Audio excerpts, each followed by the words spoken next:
సహకరించద్దు ఎవరికి, ఎవరైనా ఉంటే పారిపోండి, వెళ్ళిపోండి, వదిలేసి వెళ్ళిపోండి అని చెప్తున్నారు. ఆయన కొంచెం ప్రతి దాంట్లో జగన్ జపం చేయకపోతే నిద్ర పట్టట్లేదు ఆయనకి. అది కొద్దిగా తగ్గించుకుంటే బెటరు. ఎందుకంటే ఏడాది అయిపోయింది, మొన్ననే 100 కిలోలు గంజాయి దొరికింది, మొన్న అంత ముందు దొరికింది. గంజాయి మత్తులో గొడవలు జరుగుతున్నాయి, కనబడతానే ఉన్నాయి కేసులు, ఏమేమి వస్తున్నాయి అన్నటువంటిది.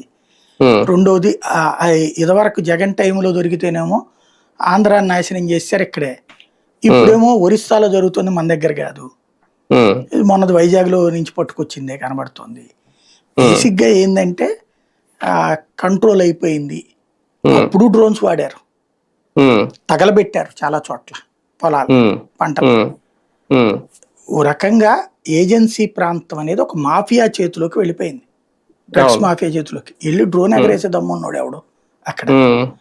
అది లేని ఏరియాలో ఎగరేస్తారు. మామూలు టీ తోటల దగ్గర ఎగరేసేసి ఇదిగో ఇయే అక్కడ ప్రాంతం ప్రశాంతంగా ఉండిపోయిందని చెప్తారు అనమాట. మరి ఎక్కడి నుంచి వస్తుంది గంజాయి భారతదేశంలో? ఏజెన్సీ ఏరియాలో కాకుండా ఏఓబి అనేటటువంటిది అదొక కేంద్రం. ఇప్పుడు అక్కడ ఏ స్థాయిలో ఉందంటే దాన్ని ఏమంటారు, కుటీర పరిశ్రమలు తయారైన అక్కడ. సిగరెట్లలో గంజాయి గుర్చే పరిశ్రమలు, పొడిని తయారు చేసి మందు, అదేది ఆయుర్వేదానినో యునానినో అట్లాంటి మందు పేరుతో తయారు చేసి లేబుల్స్ అతికిచ్చేవాళ్ళు.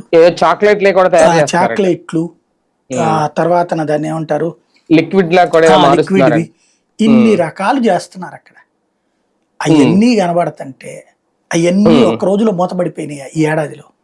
అదే కదా, అప్పుడు ఎంత ఆయన చెప్పిన 11,000 ఎకరాలు ఎంత సాగు చేసేవారు, ఇప్పుడు మొత్తం కంప్లీట్ జీరో, 1 ఎకరం కూడా ఎక్కడ సాగు చేయట్లేదు మేము వచ్చిన తర్వాత ఈ ఏడాది. అది మాట అంటే అప్పుడు అన్ని ఎకరాల్లో ఉందనేది ఈయన మాటే, ఇప్పుడు లేదనేది ఆయన మాటే.